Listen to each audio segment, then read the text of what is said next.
everyone, welcome to my YouTube channel. It's your favorite science tutor, the Professor Ernest. In today's video we shall begin from where we stopped. We were treating quadratic equation, and I cited one of the examples, one of the methods we use factorization to solve one of the problems. And I said in my next video we shall be looking at a very vital, another example, another method rather, that we call completing the square method.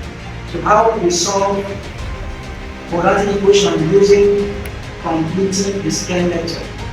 What we shall be doing, we will take an example that will be a guide for us. So we shall be looking at a very simple example to solve using the method. So the equation is 2x squared plus 3x minus 8 equals 0.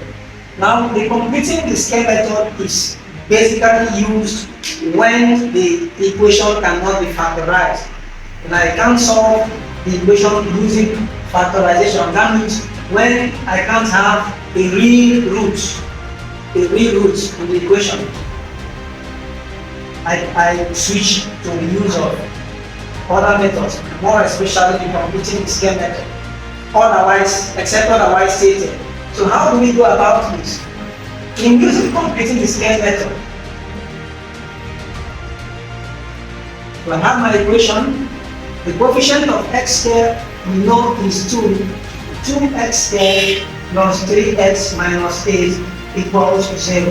Now the coefficient of x squared is 2, the coefficient of x is a plus 3, and the constant term is minus 8. So the first thing we do, always make the coefficient of x squared to be unity, that is to be 1. And how do I achieve that? I'm going to divide through by 2. I'll divide through by 2 so that 2 cancels 2. So you can see the coefficient of x squared is now unity, that is 1. So I'm going to have x squared plus 3 over 2x minus 8 divided 2 is 4, which gives us 0.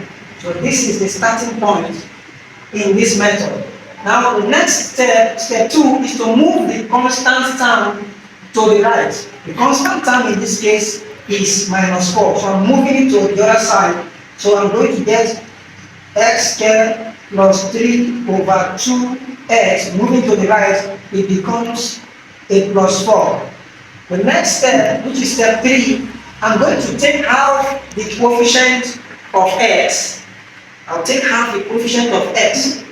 The coefficient of x is a plus 3 over 2. This is the coefficient of x. There's a plus in front, a plus 3 over 2. I'm going to take half of it. Half of plus 3 over 2, half times 3 over 2 will simply give me 3 over 4. So take note of this. This is half the coefficient of x. So that means I'm going to get something like this. X squared plus 3 over 2x plus half of coefficient of x, which we have as 3 over 4. And I'm going to do on both sides. I've done on this side, I'll do on the other side, the right hand side of the equation. So I'm also going to get 4 plus 3 over 4. I did have a coefficient of x on the left, I will do same on the right hand side as well. Step 4, I'm going to scale the result.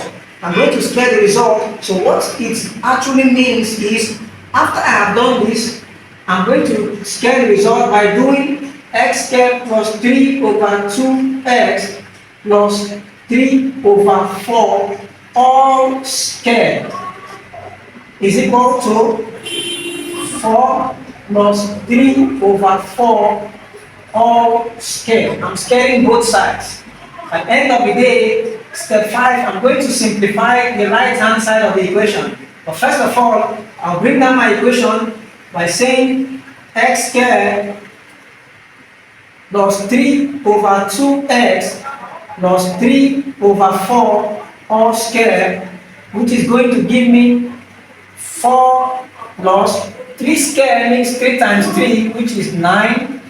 4 square means 4 times 4, which is 16. On the right hand side, I'm going to find the LCM. LCM is 16. So 16 times 4, simply remember this is over 1. 16 divided 1 is 16. 16 times 4 gives me 64.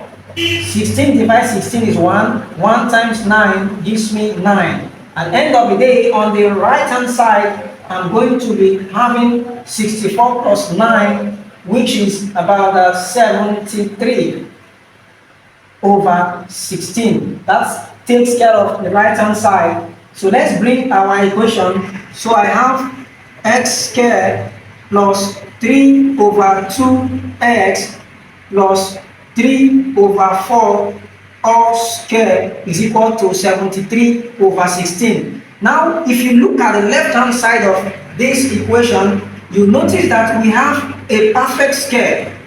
This and this, they are perfect square. As a matter of fact, this equation is a perfect square. So what am I going to do? I will pick one of the x here.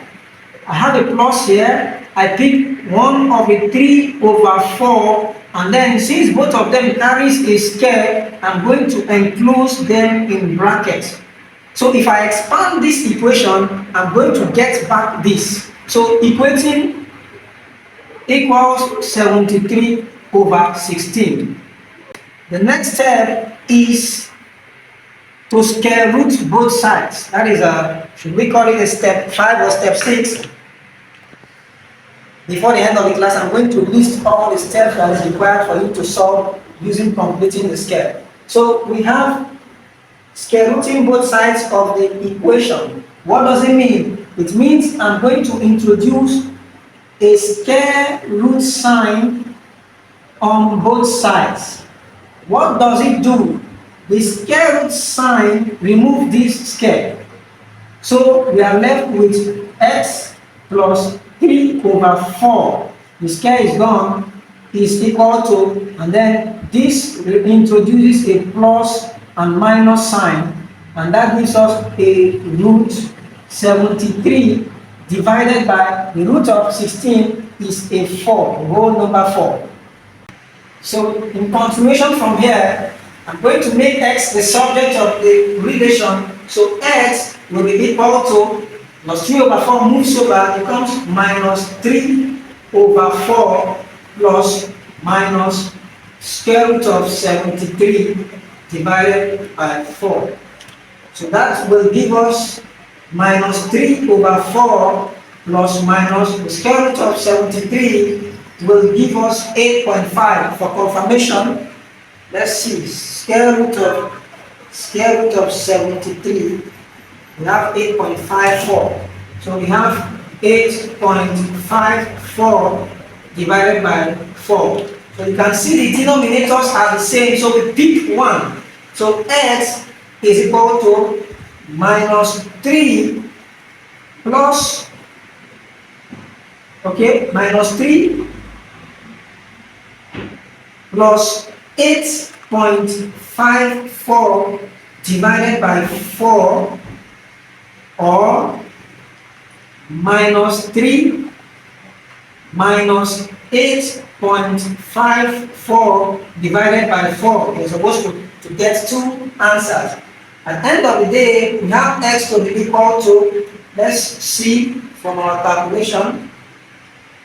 Alright, equating the numerator, minus 3 plus 8.54 gives us 5.54 divided by 4, or in between this we have minus 11.54 divided by 4. At the end of the day, after carrying out our division, we are going to arrive at our result. So after equating these two, we are going to arrive at x will be equal to 1.39 or minus 2.89. So these are our final result for x.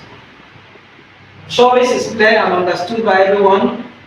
Alright, as you can see, these are the steps to follow when solving, completing the scale method. All listed on the board, about 7 steps. You follow these steps, you get the results correctly. So you have it here. Once again, if you're new to this channel, do well to subscribe to my channel and don't forget to like my videos. Also to my returning subscribers, I want to say a big thank you for always showing up. Thank you very much. See you next time.